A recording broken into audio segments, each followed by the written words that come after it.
Ni hao, 我是 Li Pei's. I just had an incredible trip to Sichuan, where I learned about giant pandas, I learned about agroforestry, I learned about the Anzhe Nature Reserve, and I'm having a conversation about it, and I hope you check it out.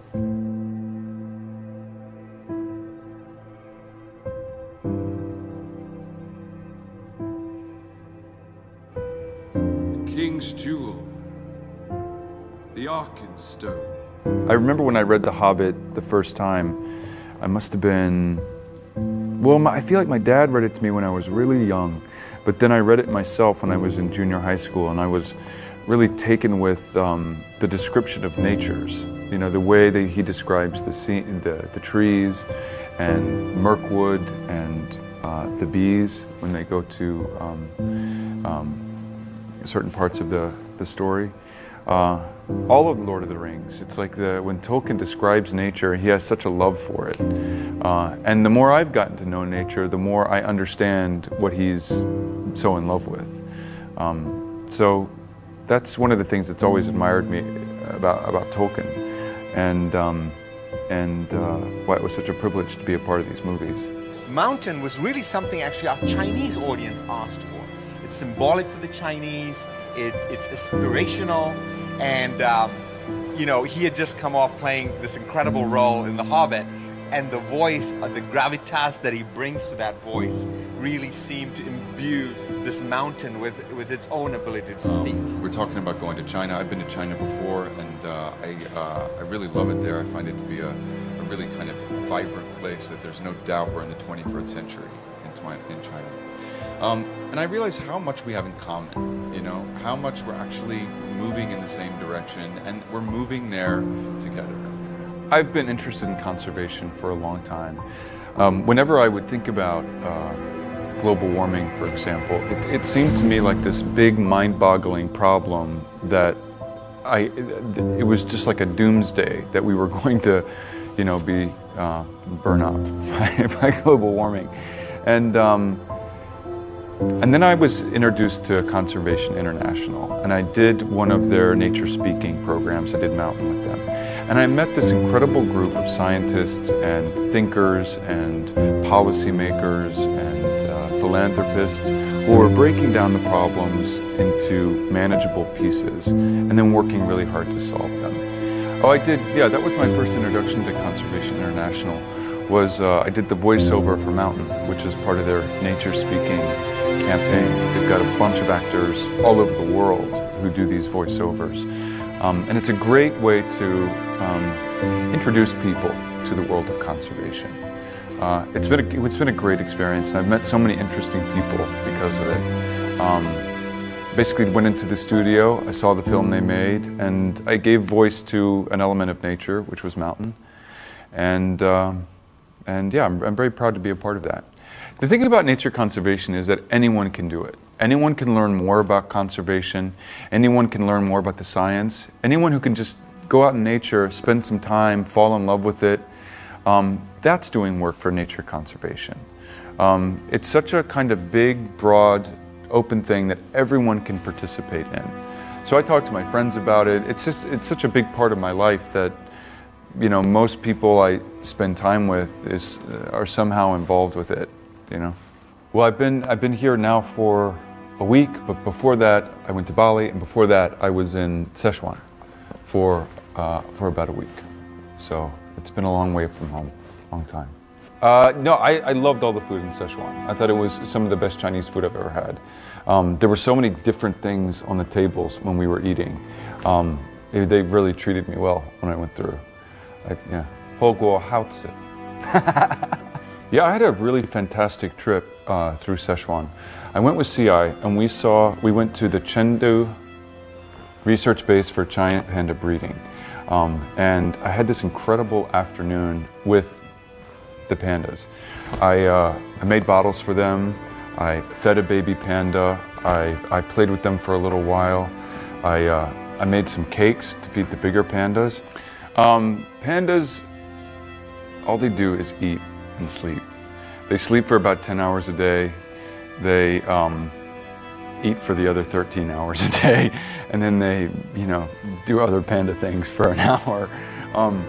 They're very picky about what they eat. They like a very certain kind of bamboo. I know that about pandas. I know that they do communicate with each other. They kind of something like that, right? That's how they actually make that. Doesn't look like the sound they would make, but that's the sound they make. And I find that hilarious because they're all doing the same thing. Like all of the pandas are pulling this trick and they're all being fooled by it. It's just the same as us. Another thing I'd like to say about the pandas that I find really fantastic about this research base in particular is that it's a real success story for conservation. It's a real kind of, we can look at a situation like the rebound of the pandas, which are recently off the endangered species list, and think these efforts really do work. And they don't just work for pandas, they work for the forests that the pandas live in. Because when you protect an area for these pandas, you protect all the other species living inside that forest. You also protect the plants, and you give those places a chance to rebound, and that's one of the things that I really want to communicate about the panda conservation efforts. It's a big success, and I really commend not only the government but everyone who worked so hard to make that happen. Well, one thing I can say, the thing about the pandas is that when they're born, it's very hard for them to reproduce because they're fertile for only a very brief window of time. And they're very far apart from each other. So to get them to reproduce is very, very difficult.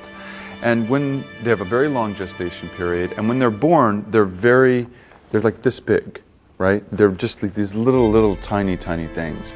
So one of the reasons they're such fragile animals is because it takes so much to get a panda to a durable weight, you know, that can survive in the wild. They're just now being reintroduced for the first time in a long time, and that's going to be a very difficult thing to do, to get these pandas to adapt to their environment and then to reproduce. But the habitat protection is a real crucial part of protecting the pandas. But it's also a crucial thing for our protection too. I'm very interested in forest conservation. Forests, it's believed that forests are 30% of the solution to climate change. In the Amazon right now, there's 6,000 square kilometers of forest that's taken down every year for roads, for farms, for mines. And that kind of number is, I think, it's really shocking to me, but the forests create our fresh water, our oxygen. They're very crucial to our survival as a species, not just us or the pandas, to really everyone in the world. Yeah, I've made a few trips with Conservation International. Earlier this year, I also went to Bali, and I got to see some of the programs they have going on there. They've got a very diverse program. They've got programs on the top of mountains, and they've got programs in the reef. I got to swim with some manta rays. They're the most gentle animals, and they're extremely intelligent too. They can recognize faces. So and when you're with them in the water, you get a strong sense that they're looking at you the same way you're looking at them. They'll swim up to you and kind of look at you like this with their eyes, and then kind of swim away, and then they'll come back around and they'll kind of slow down underneath you. And I was probably about, I don't know, this far away from them sometimes. And you can feel them watching you and being with you in the water. They're the most graceful animals you'll ever see. They swim upside down. They're absolutely beautiful, incredible. So I got to see that. I got to see that in Bali. Last year I went to Africa with Conservation International. I went to a couple places in Kenya.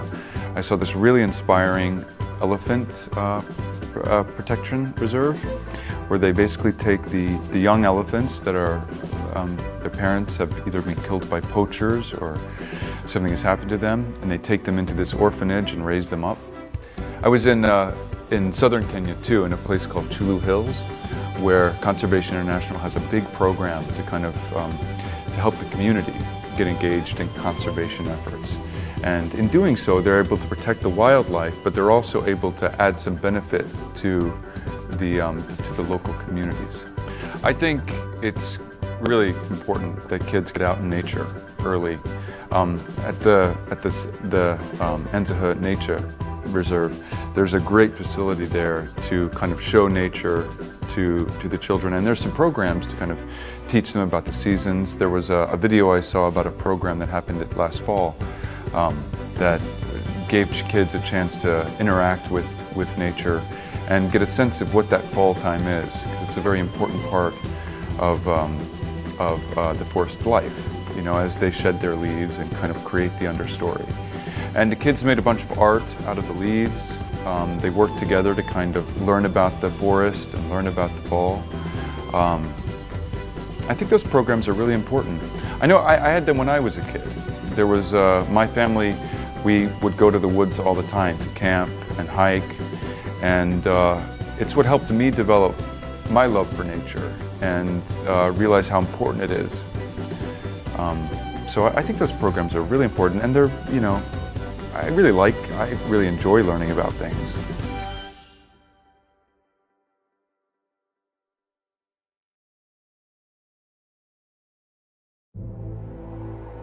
I am the mountain. I am nature's oldest temple. My glaciers and streams provide the water you drink. My forests, your wood, your clean air. From up here, I see how you've come to treat this world. You used to recharge your body and soul in the calm of my forests. You once climbed my peaks, seeking enlightenment. Now you take what you want and contemplate only your own gain. Open your eyes while there's still time. Because there's one more thing I see clearly. The cliff you're on and the rocks below.